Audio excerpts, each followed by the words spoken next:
I'd like to welcome all of you to our facility revitalization town hall. I'm David Narcico. I'm on the board of directors as well as chairman of the communications committee. And what first of all I'd like to do, besides introducing myself, is introducing our board of directors. The president of our board is Leslie Roberts. The vice president is Carol Bauman. The treasurer is Carol Holton. The secretary is Grace Schaffner. And our other board members, Mike D'Angelo, Gail Chiarella, and the ones that are missing are Mike Ashby and Samantha Woolbach, and people am I missing? Linda Bradley and Rich Bailey. Okay, thank you very much. We'll be at the end of this.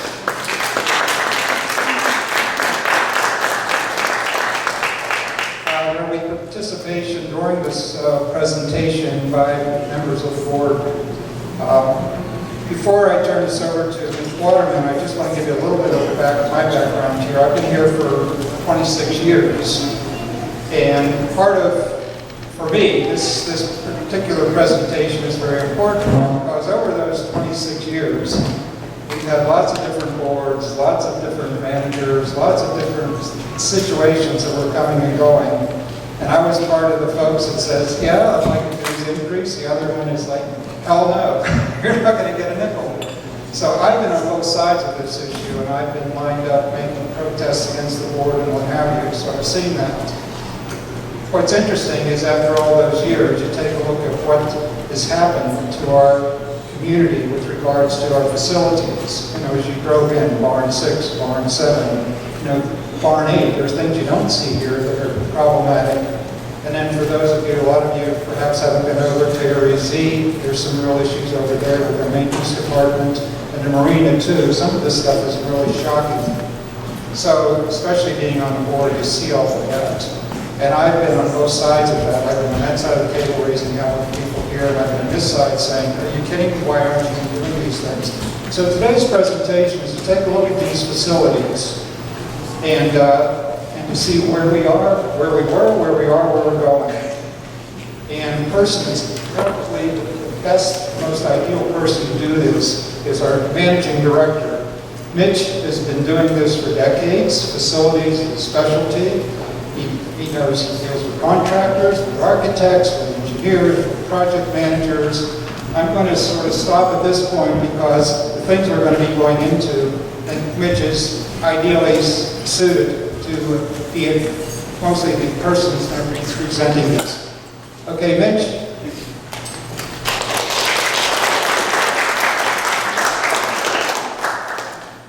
I assume everyone at different points we're going to talk about different parts of the association, and I'll be asking questions. I'd like to make it somewhat interactive, but would like to hold most of the questions to the back end of the presentation when the whole board will be up here. 42% of the facilities we have approximately 92,000 square feet of actual facilities. We have other structures that are not facilities, but in buildings with roof, with power, we have about 92,000 square feet. 42% of those existing facilities are absolutely at the end of their life cycle. Barn 6, which is the first barn, when you come in, it's got the beautiful roof that everyone knows. It's Art Deco. And we can't demolish Barn 6 because inside Barn 6 we store all of our emergency winter supplies, including our snow plows. Our snow plows in the wintertime have to be completely upfitted with all the supplies and salt and sand. If they're placed outside, they would freeze. They wouldn't do their job. So they're stored indoor in the winter, and we store those inside Barn 6. But it is at the end of its life. Barn 7 is the next barn over, and unfortunately it has a library in it that's beautiful, but it's going down. And we have funded the demolition of the building. Sampling was for lead and asbestos was conducted last week. We'll get our bids back next week. The rotunda sampling was done finished last Wednesday. Same thing, we're waiting for bids. It's funded, the board's given money, that building's going to come down. And then we're going to talk about our maintenance complex. That's 42% of our facilities, and they are beyond life cycle. 23% of our existing facilities require significant revitalization if we keep some. For example, you're in Barn 8 right now. This is the dance barn. Downstairs is the YMCA. Upstairs, this is our dance barn. It's a beautiful hall. It might not be current to code. It might not have the amenities. It might not have the utilities. It might need some work, but we don't want this barn to turn into what happened to our other barns. The multi-purpose room, we rely on this building tremendously. And 34% of our facilities can be maintained if they're properly funded. Go to the next one. Now, one of the questions you have to ask yourself, does anyone recognize, I knew I was going to do this, does anyone recognize what that bar is? Anyone ever rotisserie? You see 6 inches of this bar sticking out of a wooden beam that was holding up the deck behind El Agave before we remodeled it. So it went that far into it with rot. Now we knew when we did the remodel of the adult center that there was some rot. In project management, there's 2 types of knowns. There's known, this is going to sound silly, there's known unknowns. I know I'm going to deal with some rot, I just don't know how much. And there's unknown unknowns. I didn't expect to run into this at all. Jimmy Hoff is in here. I don't understand how we got here. That's an unknown unknown. All right? That was a known unknown, and we had to deal with it. It's an example of maintenance wasn't performed. This is what happens to your facilities next. Now, the challenge, as we've shared before, we're at a crossroads. The bottom line, for some of our facilities, it's just too late. It would cost more to rebuild the rotunda through maintenance than it would to tear it down and put up a new building. The cost to rebuild is cheaper. When you get into a situation like that, because of code, regulations, requirements, the building is shot, you have to let it go. For others, the current level of annual maintenance is insufficient. Now, this is not a pitch for us to have more maintenance money. Nope, this is not a pitch for that. Next slide. Here's an example of air conditioning. This is the clubhouse air conditioning as it actually is now. I want you to know that over the years, that building may have been remodeled more than once, you think? Twice? This is all ductwork that over the years, when the building changed, they just took the ductwork out and stacked it off to the side. The air conditioning system is still operating as it originally was designed, but it doesn't have the ducting that's going anywhere that it was originally designed for. All right? So it is operating, but if you're sitting in El Agave someday saying, gosh, I wonder why it's hot. Well, because the building was modified many times and they didn't keep the infrastructure up with the facility. And we did, and I'm going to show you pictures of the building remodel from the clubhouse. It was a stellar job. We did the exterior. We had to have a solid foundation for the building. The interior is a different issue, but the exterior is a solid base, great roof, solid exterior fascia boards. There's no leaks, there's no rot. We're in good shape, but the interior still has to be done, and that's part of the infrastructure. This is an example. This is maintenance. This is way beyond the cost of funds that we have. This is a major remodel. This is not just call in an HVAC mechanic and say, let's do some work. Does that make sense to you? So I'm not asking you for maintenance money, I'm showing you an example of maintenance work that is way beyond the scope and the pale of what we're doing, and we'll have to plan for it. Next. Since 2014 to today, we have done more than $2 million of work with the funds we have in hand. Cash in hand. We have remodeled the clubhouse. We've built the AM/PM shelters rebuilt, the Lake Louise Dam overflow, main pump panels, the stormwater master plans, telephone system replacement, our construction. This doesn't include our roads work. This doesn't include our pool work. Demolition of Barn 7's funded, our capital culvert repair annually, we've done over $2 million in work. And what we're going to show you is that we're at a crossroads as an association, and we may have to start making, have to make decisions. How do we want to deal with the bigger problem, the elephant in the room? The entire infrastructure is at more than half-life, and we don't have a Medicaid program for it. We are the Medicaid program for the association if you live here. We have a proposal, it's an option. It can be done many ways, but we're going to talk about one of the proposed paths. Next. We just finished rebuilding the pool pump room in this building. The pool pump room was a patch quilt of many different piping systems, filter systems, heating systems, water transfer systems. What you're looking at here is the old heat exchanger when it got taken out and the new heat exchanger. Go to the next slide.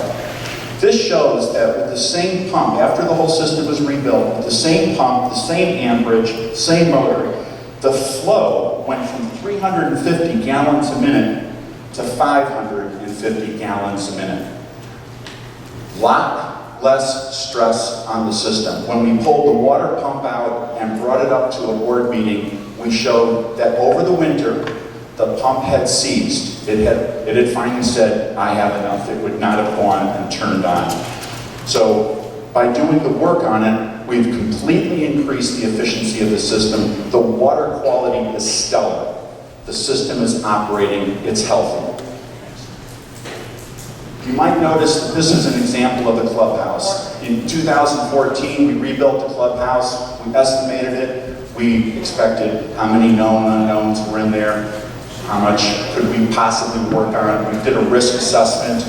We stayed pretty close to budget. You're looking at on the left side, the old cedar wood. On the right side, the new construction panel. It's got concrete backer boards. We replaced all the windows in the building, including the windows up at the top. You'll notice the windows at the top are now dual pane, and they're not the single panel. When we were going through construction, we realized when they were taking the windows out, the cost of breaking one of those 3/4-inch glass panels was possibly the cost of replacing all of the windows. If we went to dual pane windows, we went to dual pane windows. The electrical and heating bill for that building has dropped down. We finished the building, it looks pretty good, it's in solid shape, architecturally, structurally, seismically. Next. This is on the left side, this is the deck. It had one of the beams that the main deck was resting on that this referenced. Anyone here ever been on that deck? Yeah. Did you know the deck was not attached to the building? The deck was, whoa, hello. Hello? I'm here.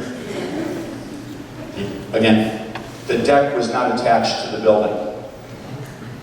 The stairs were rotted. The stairs were not to code, they were resting on concrete. The stairs, over years, they had poured epoxy to try to make the stairs acceptable. All the railing was not acceptable. It wasn't structurally sound either, so although it wasn't attached to the building, it also didn't have structural components holding the deck together in case of an earthquake. So when the project was finished, you can see, okay, it's got a nice clear glass anodized aluminum frame with rails, that's nice. The stairs, when they were first installed on this project, the county inspector came in and rejected the stairs. Said, they're very nice, I liked them. They asked me, which stairs do you want? I pointed to some stairs and said, those look good, expanded aluminum, I like them.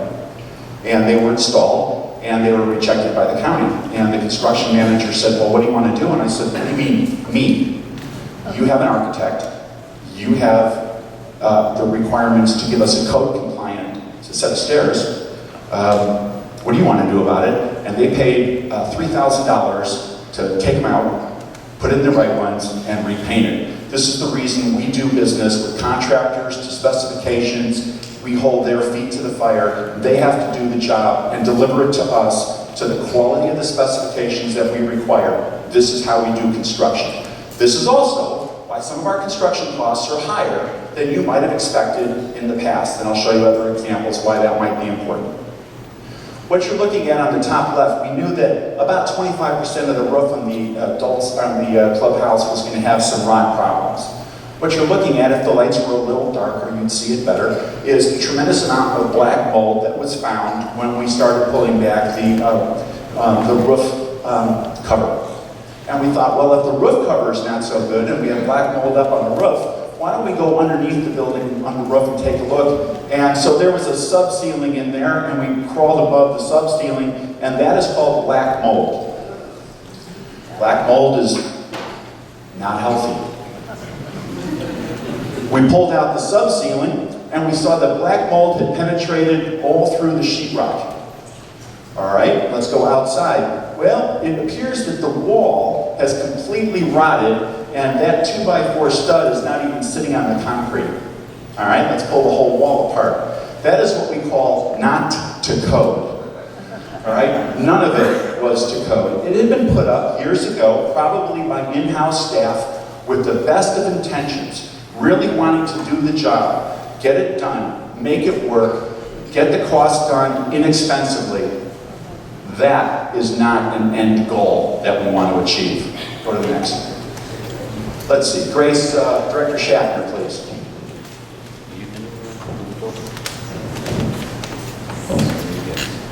Hi, I'm your secretary. My name is Grace Schaffner. I'm going to talk to you about one of the things that's been taken care of for the community by the staff and the board. Look behind me and you can see two buildings. The one on the left is what used to be your bus shelter, but originally it was a manger for the Christmas decorations for the community. Not a very good bus shelter. To your right, in 2014, they planned on making a bus shelter for the kids to go to school. What happened was one of the directors has kids, and she said, one bus shelter isn't enough. You have a lot of kids here. And I know a lot of you have children, which is great, and I love it because when I first moved here, there weren't very many kids, and now there's a ton of them. It's great. But we needed to build a shelter that would hold that amount of kids, so they had to make it for two. Now the county asks a lot of money. We have to spend a lot of money to make sure that it's up to code. It's ADA compliant. It has bolsters. You see those metal things around. They're filled with concrete, and it keeps you from ever having anybody hit it with a car. If a car hit that bus shelter and your kids were in it, your kids would be fine. The car wouldn't be fine, but your kids would be great. We also have solar panels on top.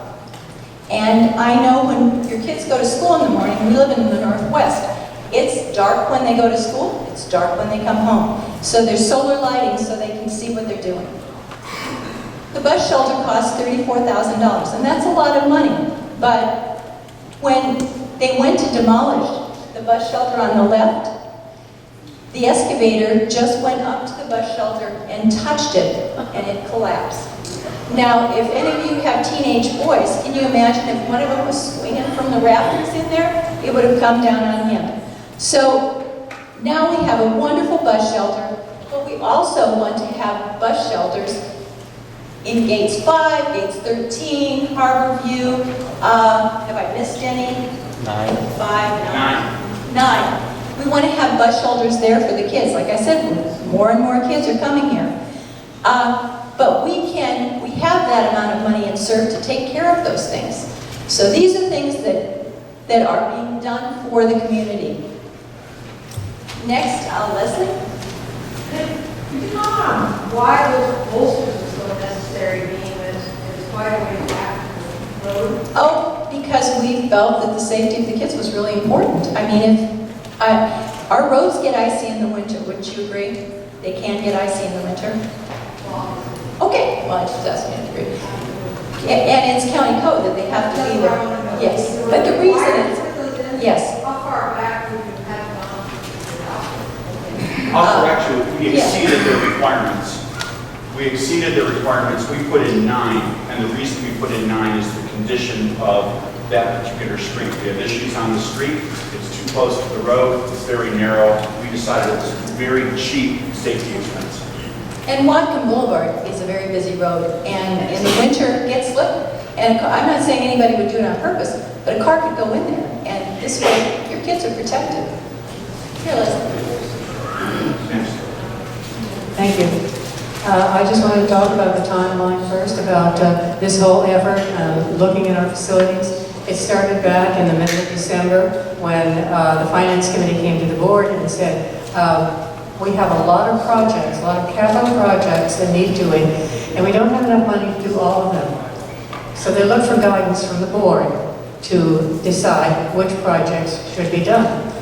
Well, the board started out by asking long-range planning to form what's called the SST, the short-term strategic team, to talk to community members and do an assessment of all of our facilities and rank their priority, what's most important to you, and where do you think that we should invest our money. They came back in about 6 weeks with the decision that, from the community, that there were 3 top-level projects that we should look at going forward. There was Barn 7, the Marina, and Barn 8. We then said, we don't have enough detail in this, and we asked for what we call SST2 to go off and to find a little bit more detail on these projects. What did you want to see done? At the same time, long-range planning put out, I don't know whether it was 3 or 4 different surveys, getting information back from the community on what they felt was important. It was on March the 10th that we looked at everything and we said, this is really a big project. You've seen how much of our facilities are no longer able to be used and are dangerous. And so we formed what we call the Committee of the Whole from the board. And we sat just about every week discussing the different facilities, different options on what we could possibly do. We've got to the point now where we have a lot of information, but we really don't have the details that we need to make a decision. In order to decide going forward what we want to spend money on, we need to find out how much some of these projects are going to cost. You will not see a vote on the ballot in in November to vote on the facilities because we are not ready for that vote yet. But what we are asking is for an advisory vote, an advisory measure. Shall Southern Valley designate $140,000 from the Capital Repair and Replacement Fund to pay for a master plan to determine the scope of work and funding needed for revitalization of the marina, the rec corridor, and Area Z. This will not require an increase in dues. This is simply the next step of analysis on where we want to go. And we will have probably 2 to 3 months, we'll have a lot of this information back, and we will continue to keep the community engaged and informed as we find out.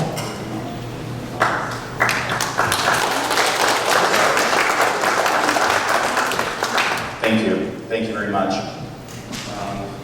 In March, the board, or in February, the board had given the association $21,000 to go repair the roof on the tall shed because it had blown off in a windstorm.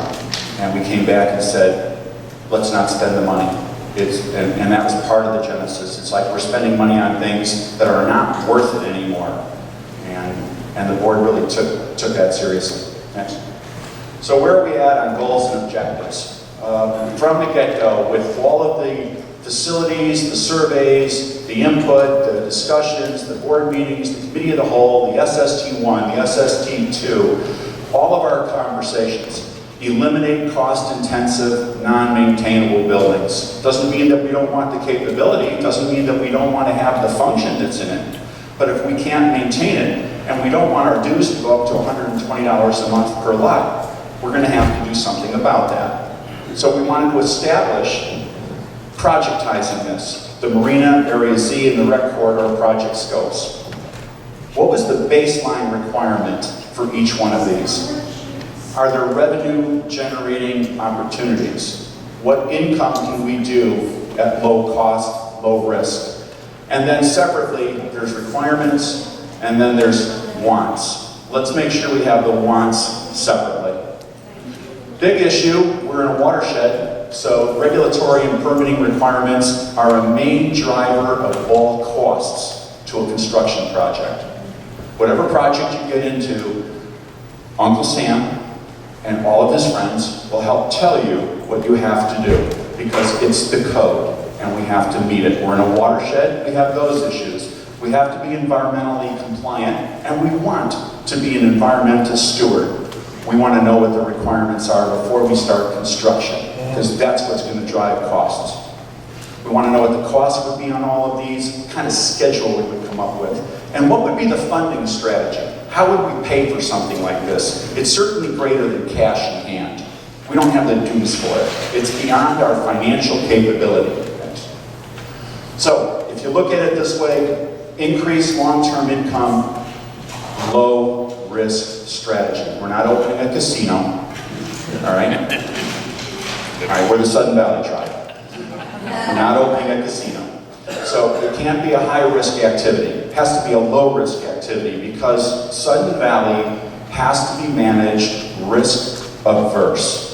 Don't take on something that's going to get us into a lawsuit. Don't take on something that's going to get us into a complex problem down the road. Reduce our maintenance backlog. We have a lot of things we have not maintained over the years. They're in our reserve study. They're updated every 3 years, and they haven't been maintained. Sins of the past, that's just a fact of life. I'm just going to let it go. It's just what it is. Create and fund an annual maintenance program. We're doing our reserve plan right now. Have to do a reserve plan every 3 years. We're in our reserve plan right now. We selected a company from Oregon. I like calling it Oregon. My wife gets very angry at me. So it's Oregon. And in Oregon, you have to have, all HOAs have to have a reserve study and a maintenance plan. They must buy both. That's different than Washington. So we selected a company from Oregon that's doing our reserve plan, and then will help us develop a maintenance plan, which is important because everything that goes in the reserve plan flows down then into the maintenance plan. Eliminate non-essential facilities. The rotunda is going away. No, really, how do you feel about that? It's a non-essential. No more sugar, aisle one. Non-essential facilities. I think the barn is an essential facility, but it is beyond maintenance. And maintain reasonable dues while we do all of this. But while we plan, while you're doing the strategic planning, we have to continue to operate, we have to continue to function. We cannot allow the work of the day to continue to degrade our assets. We can't let it take over while we're planning. Now, as an example of that, we had a special election in March. Next. Director. Thank you. How's the ice cream? An applause for the ice cream. How many people? If we give you ice cream at the AGM, will you come and vote? Might be a thought. How many people have not been to a town hall before? Oh, good. Thank you for coming. Let me get my glasses on. Who are you? Mike D'Angelo. Thank you. I'm here to talk about drainage. Our roads have to be able to do dewatering. That means they have to be sloped so that when the rains come, which happens every once in a while here, they have to be able to, the water has to get off the road and into the ditches. And then that's where drainage begins. The drainage goes, the ditches have to be able to drain what they have. If the water sits there and creates a pond, or if it gets stopped by a culvert that's full of debris, or soccer balls. We had one down on Spring Street that had been plugged for a while until plug ends went up, got down on his hands and knees, crawled up a little way and pulled out 2 soccer balls. Now it's flowing freely. So we do get different kinds of debris here. Anyway, in the drainage ditch, I don't know if you know this, but the culverts to our driveway, they're our responsibility. our responsibility, your responsibility and mine. We have to keep them clean, free of debris, and free running. And how many of you have gone in and even peeked down your culvert to see if it was, wow, way more than I thought. Thank you, thank you. I appreciate that. I have a dog, I send him in, if he comes out the other end, I know I'm good. Anyway, at the special election, we asked for money for a vacuum piece of equipment. It's not a truck because we have to tow it, but it's a piece of equipment.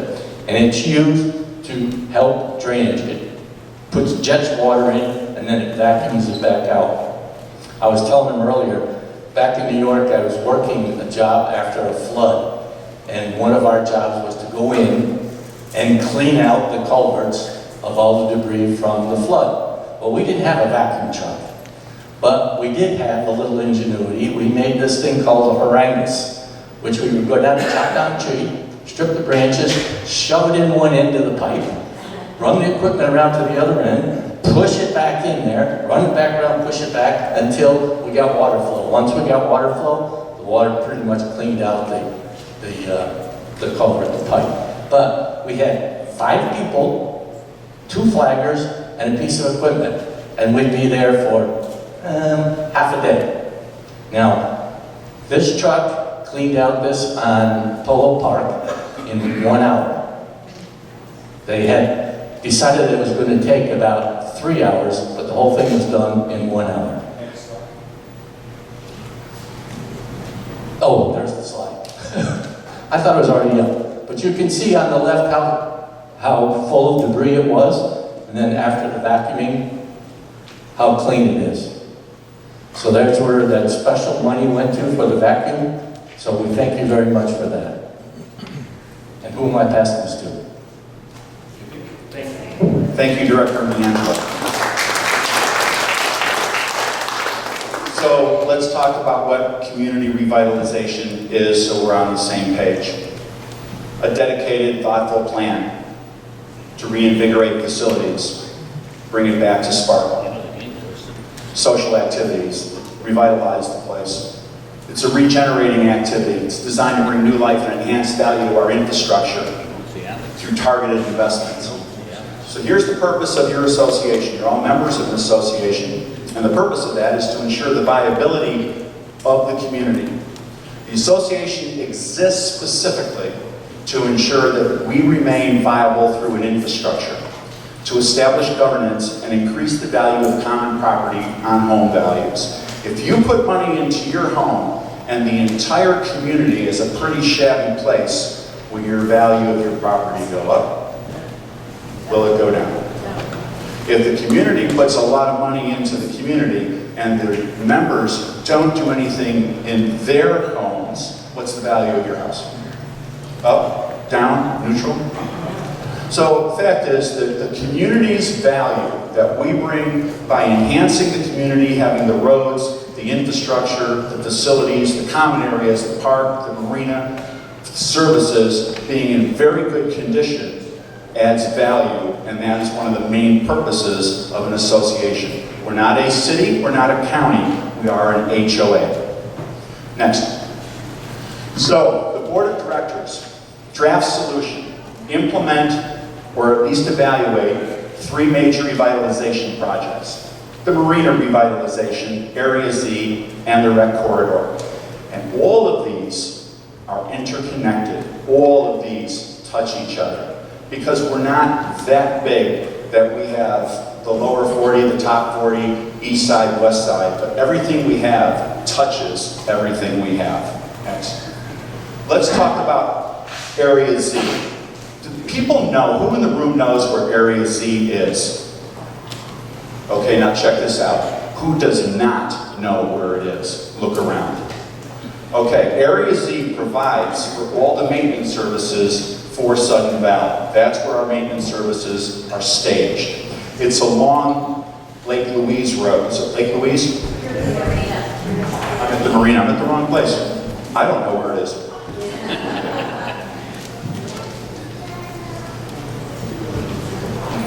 It's along Lake Louise Road, just as I said originally. Inside Area Z, We have a long-term contamination issue brought in from the 70s. We have a fairly good sense of what the contamination is from fuel, truck fuel, service fuel. We've had it been analyzed, and now we're working with the state on one of the requirements from the Department of Ecology to remediate that area. It's probably going to require some concrete. Inside there, we have percolation pits. Anyone know what a percolation? Who does not know what a percolation pit is? Okay, that vacuum truck that we showed you that's going around cleaning out all those, it has a huge amount of sludge in the back of that tank, 750 gallons. It goes over to area Z, backs up to a percolation pit, opens up, all the sludge goes into that percolation pit. The water, which is clean, goes back into ground. The sludge stays on top, and as the water percolates in, a few days later, we'll take that sludge out. It's actually a very nice fill. We have one, we need three. We have a maintenance facility. I'm going to show you pictures of our maintenance facility. We have a courtyard where we store a lot of our vehicles. We have a tall shed that we don't use anymore because it's so damaged, we don't trust it. As I shared with you, the wind partially removed part of the roof last winter. We have an RV park there. We, the association, make $25,000 a year in income on that RV park. We are proposing doubling that RV park to $50,000 a year in income. We see that as a low-risk, long-term strategy for enhancing our income. We do not have public storage. Anyone here have storage somewhere else? This is not going to be the room I'm going to market to. We are looking at putting 200 public storage units for Sudden Valley residents only at Area Z for people who need extra storage and rent them. Average number, $50 a month. That's what we looked at the other day in a market survey. That would make it at 200, that would be $10,000 a month, that would be $120,000 a year, and we see that as a long-term, low-risk strategy. Yes, ma'am? Did you get data on people that are interested in that? Yes, we have. 3,153 homes. Yeah, we feel very comfortable. 50 people have replied, said they're interested in using it. Yes. Good question. We have 3,153 houses. I was asking you if people have expressed an interest, how many have expressed? Enough that we feel it's a very good investment in our funds.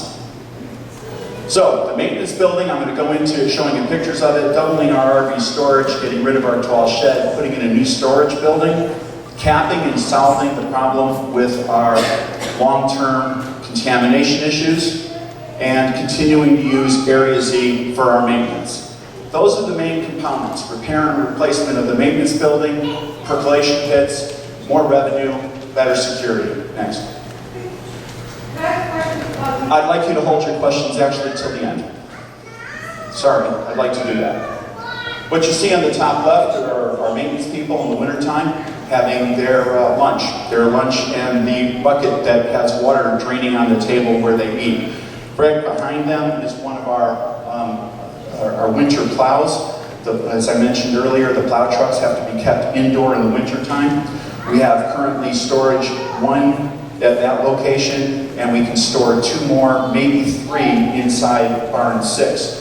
Down right is a picture of one of our snow plows outfitted, and on the left side is one with a salt sprayer.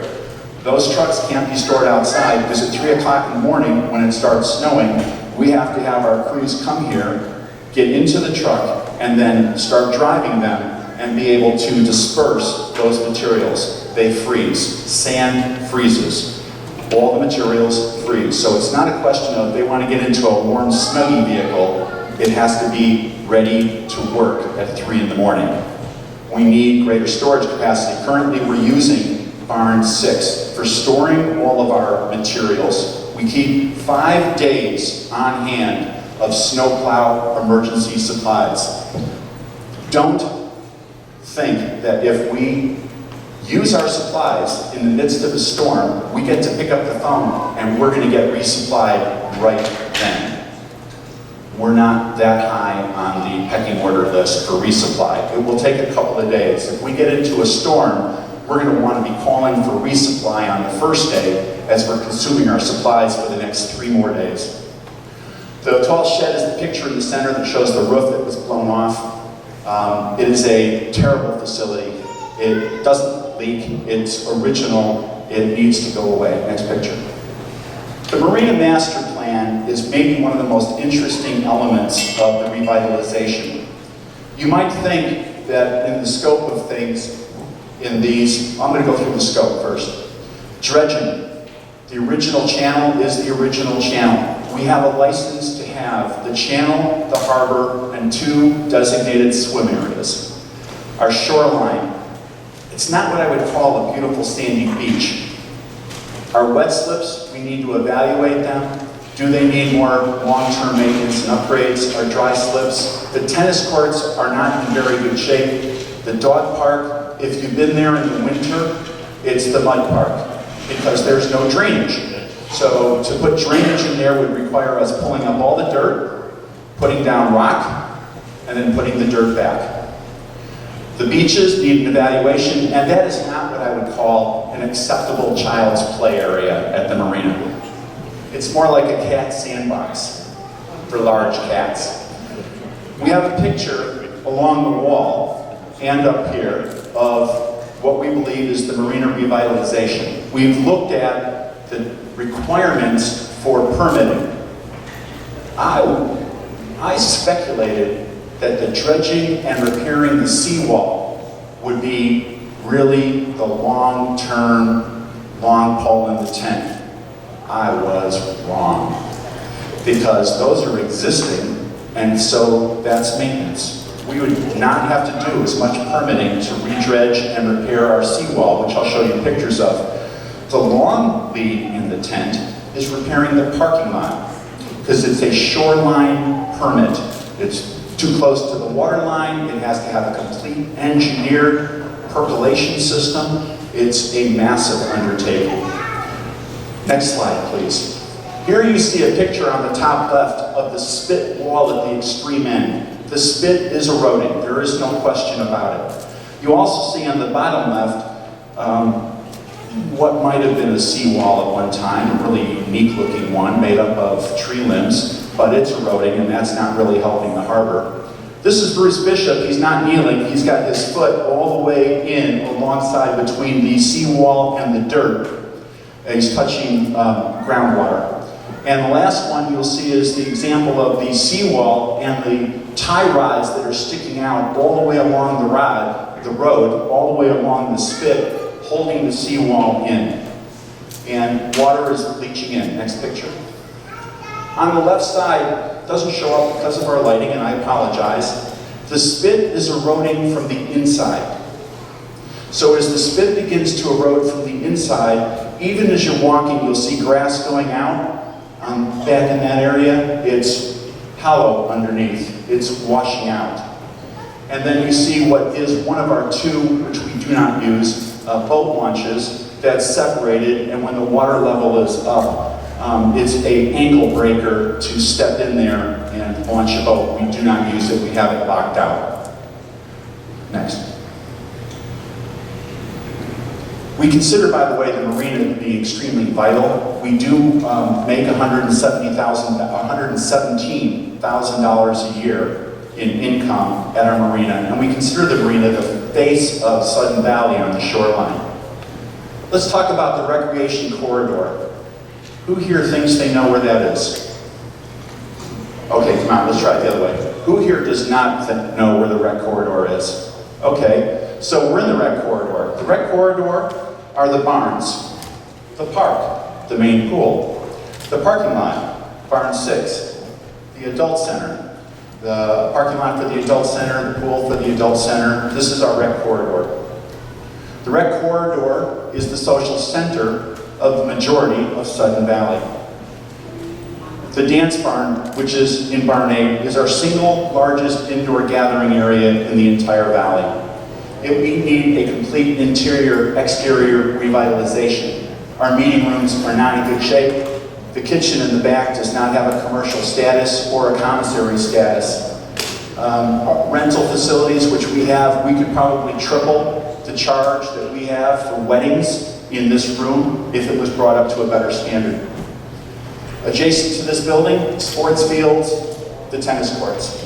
Barn 7, as I shared with you, is scheduled for demolition. We believe that a new facility needs to be built there, a new single or two-story replacement facility that we would like, or some people would like. Some people, it's a controversial one. For the library, I'm in favor of it. The association offices, a secure area for our documents. Inside barn 6, the barn with the Art Deco roof, we have 2 transportators in there. One of those transportators has all of your and my home drawings. All of the original construction drawings for all the homes that were built in Sudden Valley are in one of the transportators. And in the other transportainer are all of our historical documents. The board, this year, Carol Bauman specifically led an effort to assemble and find all of our historical documents. They're in transportainers. We think that they should be put inside a facility so we can access them much easier. We would like to replace barn 7. We also think it would be a great place for pottery, stained glass, weaving, artisan space for classes. Next, please. Tish. Let me introduce Tish to you from the YMCA. I would like her to talk about the pool. Hi everybody, I'm Tish from the Y, as Mitch said. Who's been swimming this summer? Raise your hand if you've been to the pool. Can I hear a yay? Yay! Thank you. All right, and we've already heard about the great work that was done in the pump room. It was not going to function this summer unless we replace that pump. So it was, thank you for getting that all done. So we've had a great summer in terms of the water quality, clarity. We've had no problems with our camps. Everything's running really smoothly. Again, with that increased water flow, it's been fantastic. Who's been to the pool with their little ones and their little ones have come out with some boo-boos on the bottom of their feet? Raise your hand. Anybody have little ones? Some little bloody toes? Yes. We've had an increasing problem with the bottom of the pool with the surface. And it got so bad a couple of weeks ago, I asked Mitch and Bill Ziels, who was our CEO, what can we do about this? And it was kind of, well, it's going to be a major project. So this is one thing that we really need to do is resurface this pool. And if anybody knows anything about aquatics is a business where you just lose money hand over fist. There is no money making in aquatics. So a standalone aquatics facility does not produce any revenue. And we have to keep up to code with so many different things, with chems, with facility issues, and so this is going to be our next big project. It's going to be resurfacing the pool. So that's, and the deck. Anybody been noticed those? We've been working on them for a couple of years now. The what's the Cracks and the expansion space. the expansion, the wood expansion joints. Thank you. I know. I can teach water aerobics and do swim lessons, but the technical stuff is will be on me. Thank you. Thank you. So they're still raised a little bit too much. We've worked on them so they're not tripping hazards, but that whole deck area, if you've been there, you know what it looks like and you know that it needs some more work. And every year we just kind of go, when the insurance guys come in, because we share that responsibility.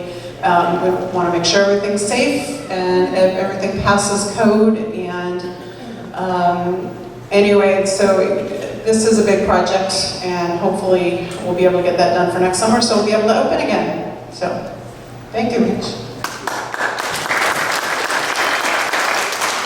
If you haven't experienced Tish down at the Aquatic Center, let me tell you, we're lucky she's there. Difference between requirements and wantments. One of the wantments that has been expressed over the years is a cover over the pool for full-time, year-round pool use. That's one. It would be expensive, but it's the difference between a requirement and a want. Would it increase our income? Yes. Would it cost a lot of money? Yes. And as we assemble this project and we go forward, if we go forward with it, it would be an item in the scope that we would look at and say, okay, this would be an extra amount of money if we chose to go that way, but it's not a requirement and a driver. Play area also into the rec area, and the entire, our road system in 2010 was the last year it was evaluated? 11. The highest single rated must repair piece of road beyond the pale of anything else was the parking lot in this area. So in the rec corridor project, we would redo the entire paving area. Those are those three projects. Next, please. So, as I continue, Barn 6, it has an inactive area, but we cannot do anything with Barn 6 until we find a place to store all of our emergency supplies. We would like to take and have Barn 6 go away. Parking lot repaving, resurfacing the main and the adult pools, modern play area, and painting the adult center building. Revitalization of the rec corridor, we think, sets the stage for the next generation of people and residents with a sustainable environment to which to have their social interactions throughout the entire community. Next. This is some examples of why I think you should consider this as an important project. Anyone here ever been involved in the ownership, the joy, the enthusiasm of having a flat roof? Okay. A flat roof is a roof that's going to leak. It's not a question of if, it's a question of when. And when this was put in about 6-7 years ago, they put the air conditioning system sitting on top of 4x4 posts.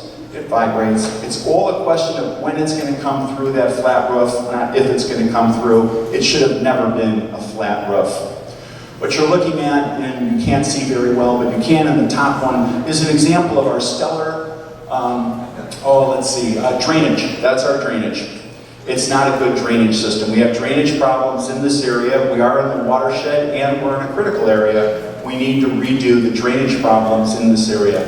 And the decking, the wood. This building's exterior is rotted. The posts are rotted. The outside of the building in different locations, you can put your finger right through the wood in many locations. We feel this would be a very good facility project similar to the clubhouse. Strip out the outside, fix the problems that you find, recover the outside of the building. It's going to need a new roof too. Okay, let's go on.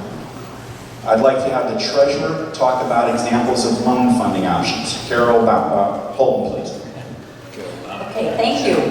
So we've heard already, first of all, I want to restate, we are not requesting a dues increase for this AGM. What we're asking you to do is allow us or encourage us to set aside $140,000 out of one of our capital accounts. Now, let me just explain for those of you who may not understand.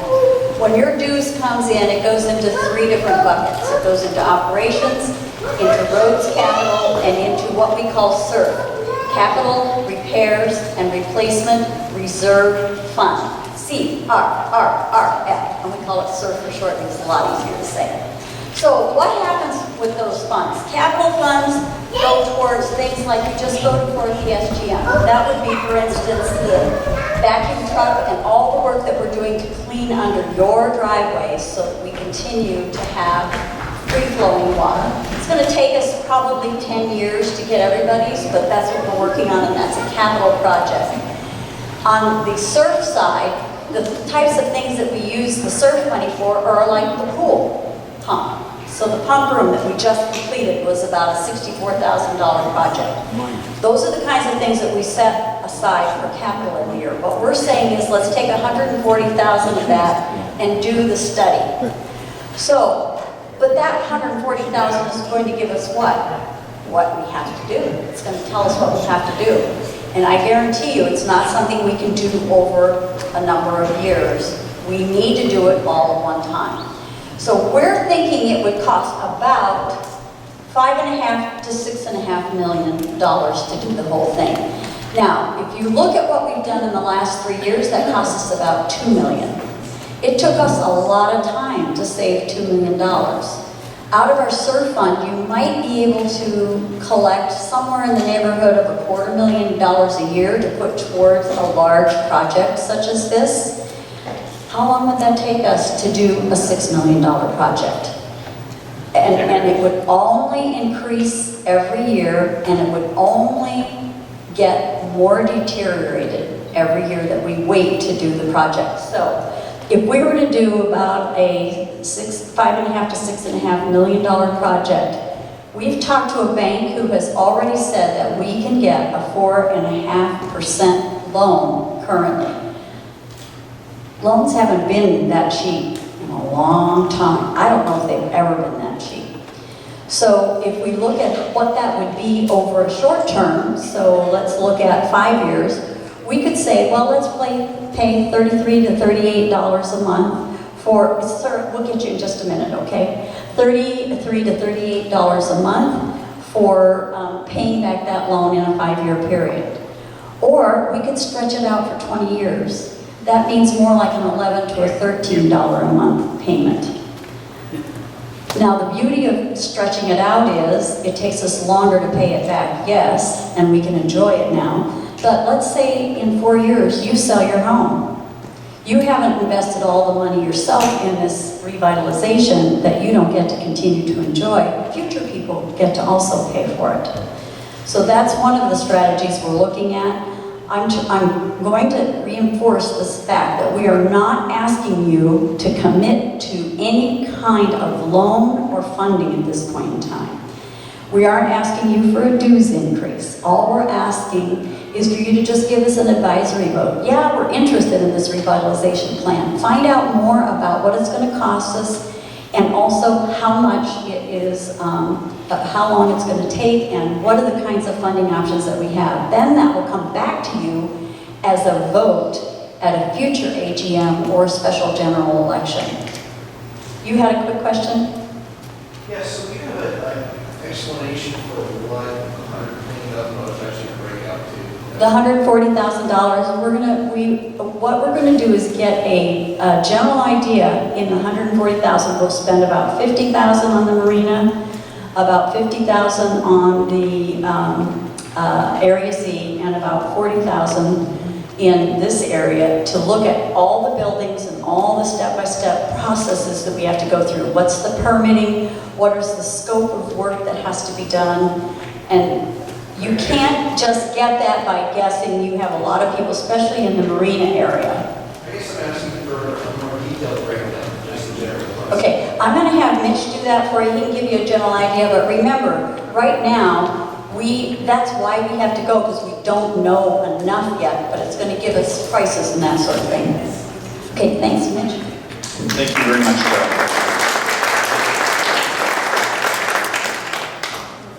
I assume you're in the construction business. I've dealt with remediation projects. Yeah, I've dealt with some myself.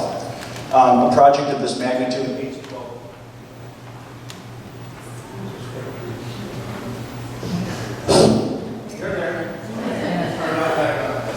8 to 12.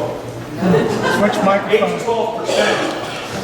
8 to 12% of your project scope or your total project cost should probably go into the design, estimating ED&I. I understand. And you identify contractors or individuals that are going to be consulting on this, and that 140,000 breakdown of how that's going to spend. I do. I have not identified a specific contractor at this time. This one's on. I haven't identified a specific contractor. This will not go to Wilson Engineering. This is not their forte. I already have a master plan breakdown of the environmental permitting and a detail from the, for those of you who have never heard of environmental regs before, the NEPA is the National Environmental Policy Act, and in Washington they have the State Environmental Policy Act, which is the breakdown to Fish and Game, Department of Wildlife, Natural Resources, all the breakdowns to the local county. So we have to go into the secret process, mirroring the NEPA, and get it done. And so we did go in and spend $5,000 to get a sense of what were the requirements to do it, which is how I came up and said, interesting that dredging will be maintenance and the seawall would be maintenance. I would have expected those to have been much more regulatory intense. Okay, let's go to the next one. So I'm going to summarize this. The facility challenges are today. They're just here. We're at a crossroads. There are no low-cost options. You can demolish everything if that's what we want to do. We can get rid of everything.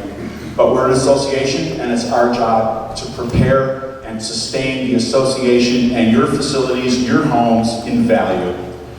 There are no low-cost options. We've done everything cash in hand to date. Current level of annual maintenance, capital funding, can't fix it. Cannot fix it. If we revitalize the entire association, can our dues now, and that'll be the big question, can our dues now sustain us if we go through this? And the feeling is that they can, but we're never going to catch up. And as we try to catch up, if we do not do the quantum leap, we will never be able to get there. List of recent nature revitalization projects, 2014 to 16, expended $2 million, cash on hand. We were very happy with it. We feel that we brought a tremendous amount of value to the association. Things are working out very well for our facilities, but it's time for us to really address the elephant in the room. Next, please. The community revitalization, improving the quality of our community, safe, beautiful, structurally sound, high quality, no more Band-Aids. No more, oh, that deck is not attached to the building, we'll get to it tomorrow. We can't afford that anymore. It can't be done. We cannot try to Band-Aid and use the cheap means and methods to say, save money, go ahead, let's get it done this way, we'll fix it tomorrow. That hasn't worked for us in the long term, and it won't. We have to eliminate our risk and our liabilities, and long-term revenue, low-risk options. We think that between the doubling of the RV park and installation of storage is a $125,000 to $150,000 a year low-risk income, and we need it. That is better than getting a dues increase. Think the scope of the Marina, Area Z, the Rec Corridor Master Plan, they're cohesive. They are connected. We look at the entire envelope of our facilities, of our infrastructure, what it takes to sustain the association and make us operate and function way into the future. We've put them together to do that. We have to look at what's the scope, the cost, the funding, the schedule, to smartly put together a plan. We have to know what the dominoes are. And that's a major part of what you and I were just talking about. What are the dominoes? What's the schedule of dominoes? What's our cash flow going to have to be? In what order would we need our money? What facilities do we give up first? Which projects do we get done? And how can we go ahead and get more work done using different types of contracting strategies with less risk and cost to us? So if they have a boo-boo, we don't pay, much like the steps in the clubhouse. We have to establish that. We have to know what it is. Next, please. And the funding options. Money is cheap. I know they're not giving it away, but at 4.5%, it's real close. It is low right now. It makes it achievable. It allows enjoyment to benefit the community in a quick time frame. Sell our houses down the road, the next person's going to be paying for that same enjoyment. We started off with what were the goals and the objectives. Maintain reasonable dues. Increase long-term income, low risk. Financial stability to the association. We need membership approval at the AGM. We want to secure a solid estimate of what it's going to take to go into this so we can decide if we will pursue it and bring it back to the association. I have the directors. Next. I'm going to turn this over to the board of directors. They're here for your questions, listen to your concerns, and ask for feedback. And before I do that, I want to point out that sitting off at a table over here are the Christine Perkins, who's the superintendent of the Whatcom County Library, and members of the South Whatcom Library Friends are at the table to address any issues or questions that you might have about our library, which I might have not come out in favor of earlier because forget the politics. I love libraries. Thank you.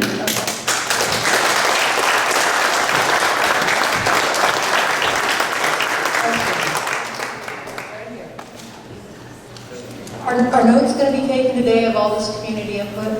Is this going to be recorded and notes taken for you? Yes, we have. We are recording this. It'll be online too. So, a couple questions for you. First off, for the $140,000, you're asking for a reallocation of funds that are already in the accounts, correct? It's not really a reallocation. We have not yet committed that $140,000. And here's our thought process on that. We've got the $140,000 available, assuming same dues that we are already collecting.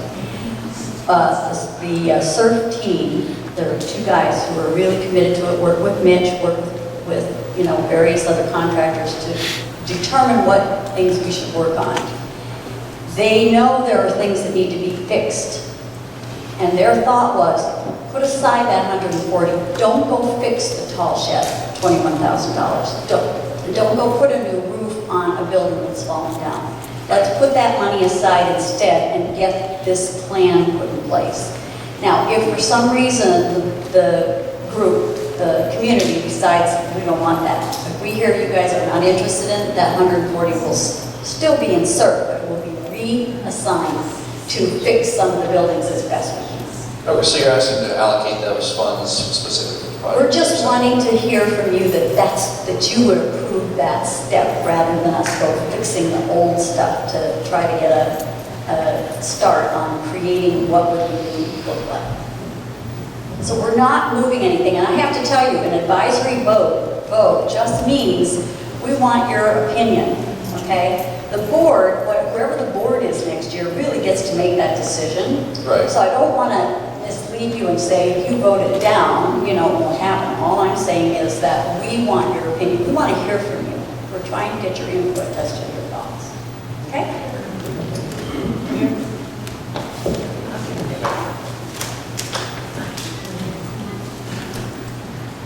Yes, I'd just like to ask if, with doing all of these buildings, has there been any consideration to our grounds being properly maintained? It's looking a little shabby, so with these nice new buildings, it would be nice if our grounds looked equally as nice. What you're talking about is regular maintenance that comes out of operations. And I will say that all of that maintenance has been scheduled into the 2017 budget. That all of the things that in the past we have just kind of said, we'll find the money somewhere. We found the money. It's in the budget for next year. And it's there with no dues increase. Will there be any enhancement on the grounds other than just cutting the lawn and not trimming? I mean, What sort of things are you talking about? well, maybe we could put in more flowers. The lawns could be greener and maintained so that the grounds look, so that my home property as well can be more attractive with our grounds. I just wondered if something else was being done for I'm that. not sure where that would be. Probably all those junipers around the tennis court. With getting the grass greener, puts generally phosphorus on the grass, and that's what we're trying to eliminate from Lake Whatcom. So we're trying not to fertilize a lot. So, but yes, maintenance will be done, will be perfect. We have an awful lot of common grounds. In fact, the board was discussing at last meeting that I forget how many parks we have, and there is a bunch. And a lot of them are just simply overgrown. They haven't been used in years. In fact, most of us, even though we've been here for many years, we don't even know it's a park. We just think it's part of somebody's property. That we are thinking of perhaps either not selling it off, but not taking a few parks, maintaining them, and the rest just letting them go to Mother Nature and let the owls and the critters have at it. Actually, long-range planning is looking at the parks as part of one of their subcommittees.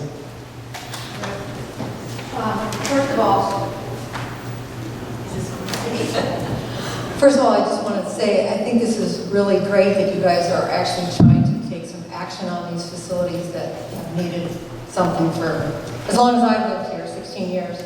So don't get me wrong, I have like a zillion questions, so I'll try to not monopolize this, but my first couple ones are, did we get an insurance settlement on Barn 7? In process. We will know by the end of September. And any idea of how much that? No. Okay. And so why not keep the library where it is now? We have there, and there are members of the community who really would like to have the adult center back for their own use,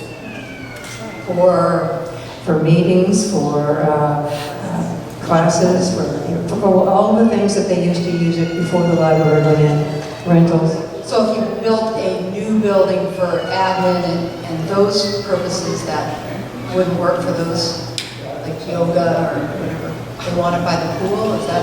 I'm just thinking of... No, the pool has nothing to do with the library. No, I mean the people that want the adult center back. Just wondering why they want it back. Is it for a meeting room? Yeah, we just have meeting rooms and we've got classes and, a variety of different reasons. Yeah. Great. Oh, yeah, I've drove in there. Okay, so I have one more question now, and I'll let some other people ask. But I have a question about, it's my personal opinion that both of these barns should be removed and not replaced here because this is a residential area. If I lived in Gate 2, I wouldn't be very happy with all this planning of development right here in this area. Have you considered, if you're going to build a building for the library, which I think we should actually ask the residents about that since they were never asked in the first place. But if you're going to build a building for the library and admin and maybe some other spaces, why not locate it right at the entrance to the valley along Lake Wagon Boulevard in that airport strip or that property right before the golf course there? Higher visibility and on a main road, not within this residential area. Partly because our governing documents state that this is the recreation corridor. What does that mean? That means that I don't believe that we can remove this as the recreation corridor because our governing documents say that that's what this area is, including and I would have to go look at the specific areas, but this area is in our governing documents referred to as the recreation corridor from the time that this... Oh, I'm not saying to remove this building and the pool. Actually, that is... You just said you were going to go with the last question. Okay. Well, let's somebody else ask. Yeah. Okay.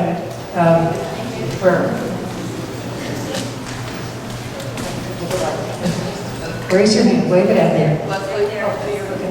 Here. Yeah. Okay. I'll give this. You hold it to them. Am I on? No, I'd just like to correct the last. Is it on? Now it's on. Okay. I'd like to correct. The adult center is something that we have sorely missed. I mean, we like the library, but this area is not really good for older people. And I know you're thinking that all that was done in the adult center was yoga or the ballet room or whatever, but I'm talking about the really older residents of Sudden Valley. It would be nice to be able to have an area where the people who have health problems, who are very have difficulty getting around, could go and socialize. We could have some kind of lunch program. There's a lot of people in Sudden Valley who feel they have to move when they get older, and they get when they get incapacitated, yes. And I'm married to a man right now who doesn't come here because it's too difficult. Downstairs, the kids are nice, but they're hell on hearing aids. There's just not a good place for really old people in Sudden Valley. And that's what we need. Also, a new audio visual. I'd like to correct the lady who likes the statement about the library not being given a voice to the people. There were 2 town halls on that, and Mr. Bob Cooper was very specific on outlining when the library was to be become. So I'd like to correct that people would give it a chance. Thank you. What's we covered? Okay, I see what you're trying to do with allocating the money instead of just wasting it, trying to figure out what you want to do. I get that, but there's a lot of details, and I was just concerned with some of the details, like what happens to the property when Rotunda is taken down? Can that be sold, or? No? No, it's common property. Okay, so it's a park then, essentially. Okay, some of the Area Z storage, I think that's a fantastic idea. The storage lockers is great, I'll take 2. But the way it's shaped right now, and then just adding another shape, I would like to see that maybe re-laid out and maybe use the space a little bit better, maximizing the space. That's part of the details. Okay, that we will be okay, so there's a looking at. lot of little details Oh, yeah, like we're that. still working up at this level. Okay, Yeah. okay, so thank you. Thank you. You're right down.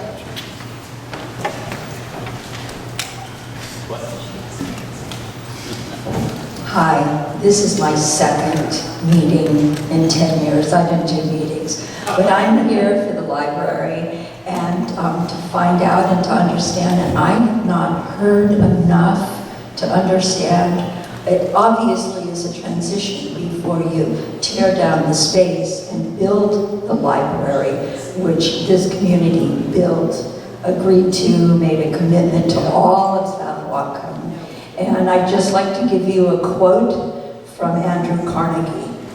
A library outranks any other one thing a community can do to benefit its people. It is a never-failing spring in the desert. It serves both the old and the young. Thank you. Thank you.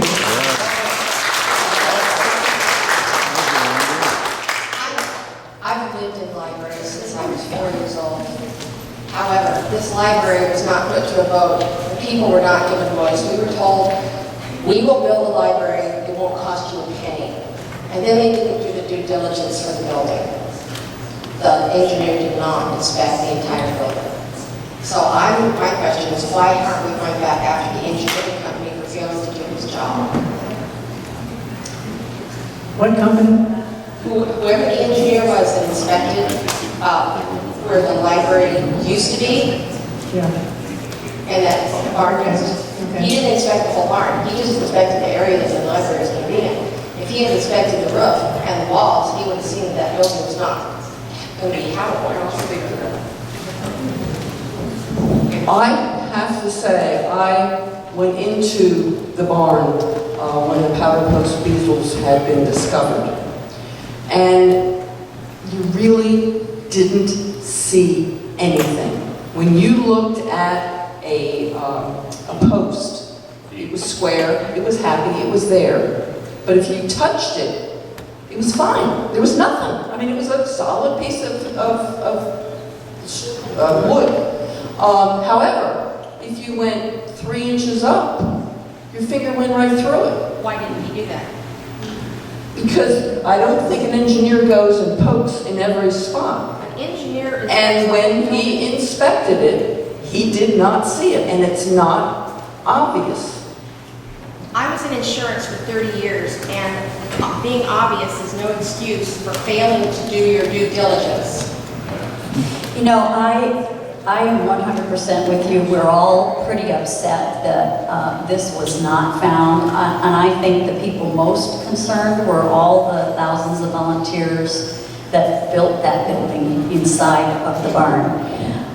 The problem is there were multiple inspections, and every one of them failed. And it wasn't just for the library, but it was for other things. It was finally found when we made the determination that we were going to actually build in that upper level above the library. Who knows? And who knows who it was who failed it? I mean, we could place blame in a lot of different places, and I will also tell you that it's historic. I think Mitch touched on this earlier. Historically here, we try to do things with as much with volunteers as we possibly can. And it's a great thing, but sometimes it gets us in trouble. And I don't know because I wasn't here at the time, but I suspect we may have taken a shortcut, and I agree with you, it's very sad. Was the engineer a professional? Was he hired by I have no idea, I wasn't here, as I He said. wasn't a professional? Yes, he wasn't hired. He was a county. Okay, he was a county inspector. And he did not apparently catch it either. And he was not the only inspector. There were multiple inspectors who looked at it. So I agree with you, it's a shame. It's very, but you know, we have to deal with what What do you think we got, Donald Trump? And speaking to her real quick about the adults, my father lived to 94 and a half, and I took him to that adult center every week to play bridge. So he, you know, we used it all. Okay, thank you. And, I have somebody else. yeah, okay, go ahead, Kirk. I just wanted to make two comments. One was I really appreciate what the board has been engaged in this last year and are doing now to inform the public, to let us see your thought processes and to understand how you've gotten to where you are now and asking for our feedback. But this is really a very helpful and important time for the residents to relate to, and we can do it now because of the way you presented things. And I think that old history that we keep reviewing, and there have been obvious mistakes, and hindsight is 20/20.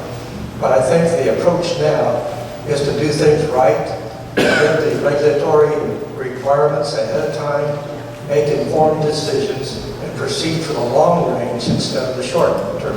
And that's going to be only good for all of us. I'm a retired architect, and I appreciate good planning processes that allow you to get where you want to be, being informed and having the chance to make informed decisions as you go. So this, I really commend the board for doing this.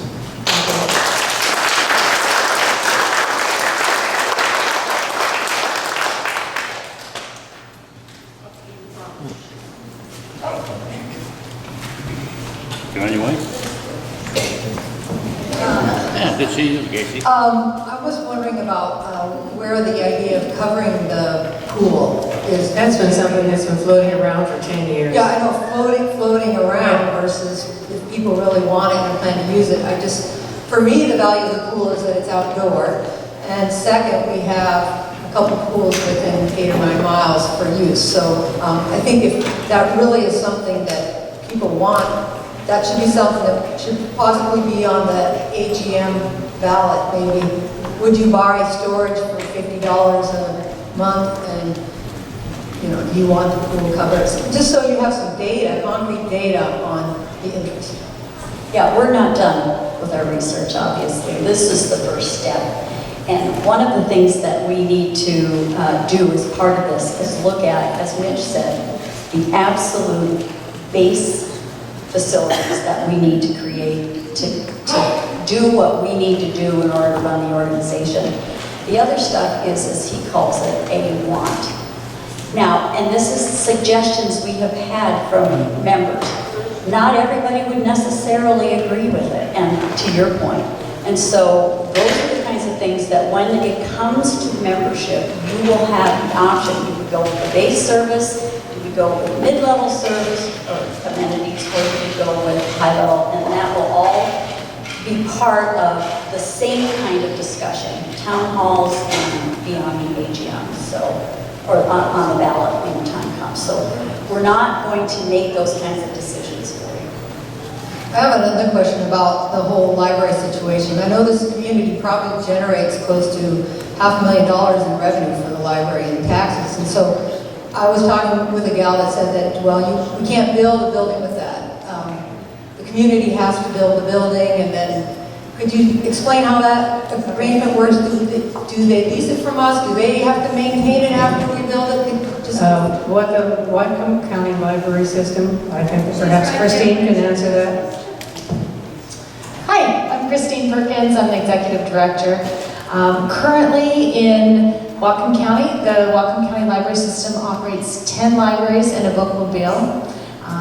In 9 of those communities, the buildings are owned either by the municipality, City of Ferndale, Blaine, etc., or another entity in unincorporated areas. So in the Kendall area, the Friends of the North Fork Library have built the library and maintain the exterior shell of the library. In Point Roberts, it's the Point Roberts Park District that owns the facility. We operate it inside. We provide all of the staff So their salaries and benefits, their training, etc. We provide the technology, infrastructure, etc. Provide books and materials for people to check out. And we also provide the furnishings, the fixtures that go inside the building to make the empty building into a library, a functioning library. So we also have agreements with each of the building owners to pay the utilities to operate the building. So we pay for the internet connections, the electricity, the water, etc. In some of our facilities where we share part of the building with another function, a senior center or the community center in Point Roberts, we share a fraction, our proportionate share of the utilities. Here in Sudden Valley, when we were moving from the library built in the barn to the adult center, we were in somewhat of an emergent situation, and we agreed for this special circumstance to take on the responsibility of reimbursing the Sudden Valley Community Association for some of their anticipated lost rental income that came from the adult center. So we pay a monthly fee to the community association to offset what you had been taking in average rentals each month. We do pay, like I said, the utilities. For the share of the building, we don't pay for heating the pool, for example. That's out of our purview, but we do provide the staff to be open more than 40 hours a week in that building for all of the community to enjoy. Do you provide the janitorial staff also, or is that janitorial and maintenance outside of your? I believe we do. I think we have contracted with a third, there's a local contracting company that comes in and does the janitorial in the building. The exterior of the building would be the responsibility of the community. Of special interest also is the fact that they do provide computers, and that is for families whose children cannot afford computers, to need them to do their homework, or people who are coming down and wanting to look for jobs and this sort of thing. It is a vital service for them. Okay, anybody else?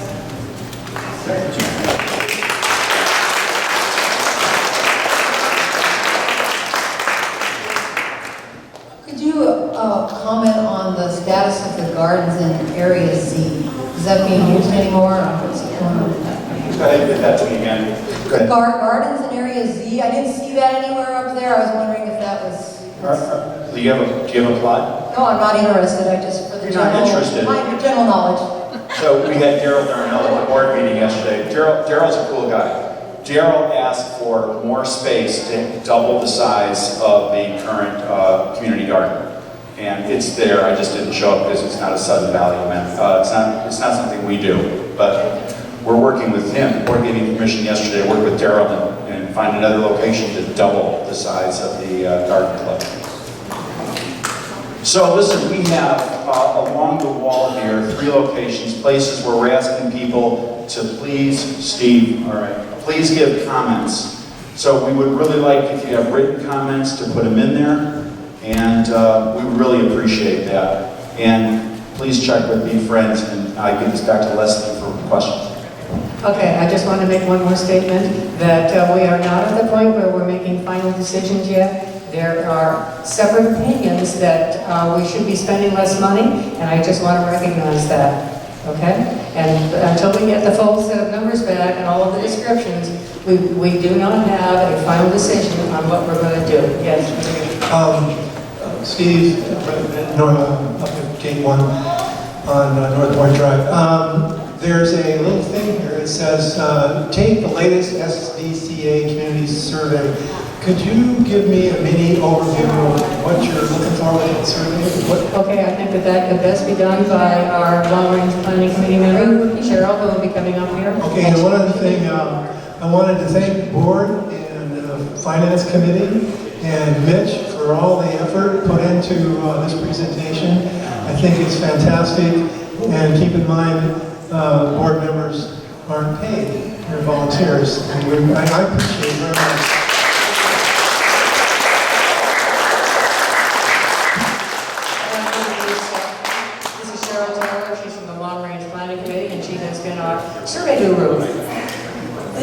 particular survey is a usage survey. It will go through I tried to hit every single service and amenity that we have.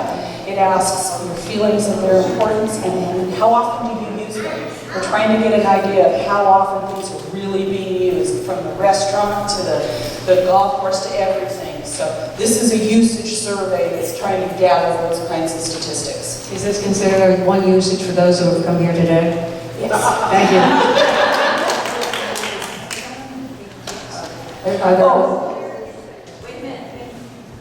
My apologies. The little card has a link that you can take it offline. If anybody has any trouble with that, if you would let the administration know, they'll let me know, and I'll do what I can to help you.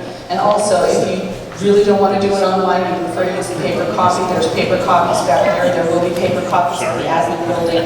You're welcome to use that method as well. It will also appear in the views in September, right? Correct, For a yes. hard copy, if that's what you choose. Oh, yeah, yeah. She loves it. I know.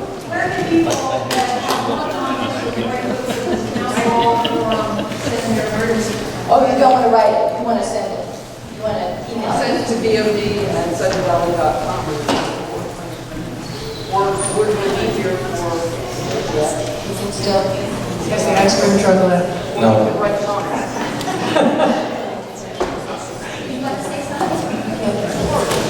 This is more of a comment than a question. Is that okay? Am I allowed to do that? This is from my personal perspective, not only as a resident, but also as a director of the Y. It was kind of just a general observation. When we first opened the Y, the library had just opened, and the Y came in, and there was a real feel of community that started. That was really exciting. It was kind of a core, and you really saw people coming and getting together and having a common place to all be. And when the library went away, and then now we have the cafe went away, it's really quiet. And we've lost that sense of community. So whatever, I know everybody has lots of opinions about everything, and I'm not saying where money should be or go to or anything like that. I'm just saying that it's really nice to have all of those things in one location where everybody comes and it was an exciting feeling, and we've lost it. I'd like to get it back. That's all.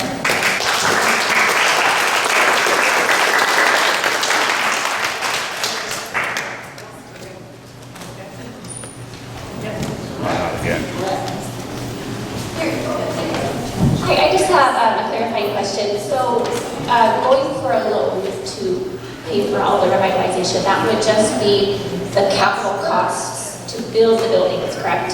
Right. So I guess my concern is going forward, when we're operating these buildings, that we don't end up 20 years from now in the same situation where they're rotting from within and falling down around us. I bought a home here to live here for the long run, and so I'll be here in 20 years, God willing, you know? And I just want to make sure the community not only agrees to build the buildings, but to maintain them, and that's going to require more dues, correct? Because there's no, I had to empty my neighborhood garbage can this week. Well, the trash bag has been sitting, you know? There's no can, because we haven't been able to maintain what we have. And so I'm just concerned, especially about moving money from the roads account, and what that's going to do to our roads, to kind of band-aid the fact we don't have enough dues to maintain what we have. That's a really good question. And right now, as I said to you earlier, the $140,000 that we would spend on creating this beginning plan would normally be spent towards maintaining. The problem is that we're way behind. It's been kicked down the road so long that we're way behind, and any maintenance monies we put in isn't going to fix what we have. But we do have money to maintain newer buildings. Now, a reserve study is done every 3 years to tell us how much money we should set aside to repair and replace even a new building. And it's lots cheaper at the beginning of its life cycle than as it gets toward the end, especially if you have not taken care of it. And that's where we are now. So part of the reserve study that we're having done is going to lay out for us exactly what that maintenance plan should look like now, of course. And that is without two buildings, the Rotunda and Barn 7. And then once we get an idea about whether we're going to have new buildings, once new assets are in place, if we decide to go that way, that maintenance program will be amended and we will create it. And can I guarantee you there won't be a dues increase? No. I mean, we're already talking about a dues increase or an assessment for the loan. But if we have a moderate dues increase, that's our goal, is to get moderate increases. To do a large increase, to fix everything, our reserve study says they want us to invest $1.15 million this year on all of our facilities. I'm not going to come to you and say, hey, pony up, we need $1 million to fix all of our facilities, because it's not worth it. They're not worth putting that money into it. So I think you've got a valid concern, and I don't know if I'm going to be on the board when the time comes, but I would certainly, as a homeowner, demand that, absolutely. So to clarify, part of that $140,000 will tell us what it costs to maintain what we have minus the barn and the rotunda. And we can Actually, it's see the reserve study that's going to tell us that. And then that reserve study will be updated every 3 years. So once you get new assets, it'll tell us. And that's part of what we have to budget for, is maintaining it. I hope that if we do go with this revitalization plan, the people who are here in the board and the people who are in charge of doing the maintenance plan don't let happen what has happened over the last 40 years. Because they'll be the same place. Our kids will be here, or our grandkids will be here in 40 years having the same conversation. So we hope we get it fixed. But that's a great question. I just have one question, Carol. I didn't hear anything about the dam to Lake Louise, and that was a big issue of many thousands of dollars a few years ago. And it was a state requirement. Did that just go away? No, that is monitored, I want to say at least weekly. Is it daily? Daily, okay. So that dam gets checked on a daily basis. And we did the overflow 3 years ago. And the dam is monitored on an annual basis and has to have a daily basis and has to have an annual maintenance report submitted to the Department of Dams. Can you believe there's a Department of Dams? Yeah, we have a maintenance program for it.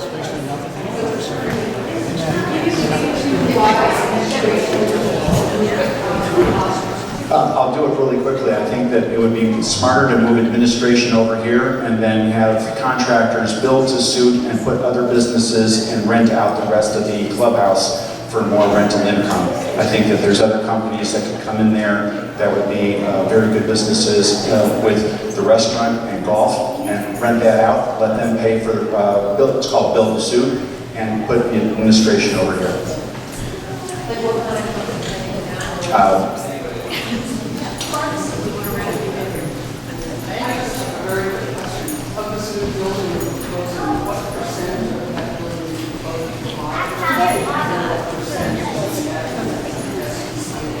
Well, that really depends on the size of the building, but the library had 6,400 square feet. That building right now is 14,500 square feet. So they had the first floor, and I would imagine it would be in a similar proportion. We would still want the artisan space if the community wants to do that. And then taking the transportainers, those are 40-foot transportainers that are in barn 6 with storage. We would need those to go into along with the offices. So it's a design question.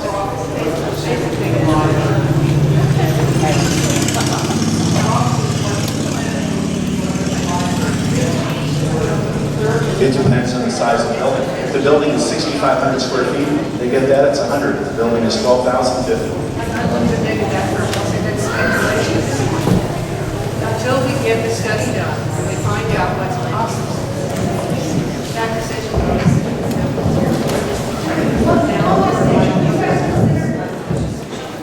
Okay. Yes, we have spoken to them several times. We have offered them several pieces of property. Nothing has been acceptable to them. Now, we as residents of Whatcom County have already voted the money for it. But the school district has said there's nothing that we have that they're looking at that they would be interested in. How do we advocate for that? That's one way they've already changed. I don't know. Yeah. Okay, thank you very much for coming, and I hope you enjoyed your ice cream.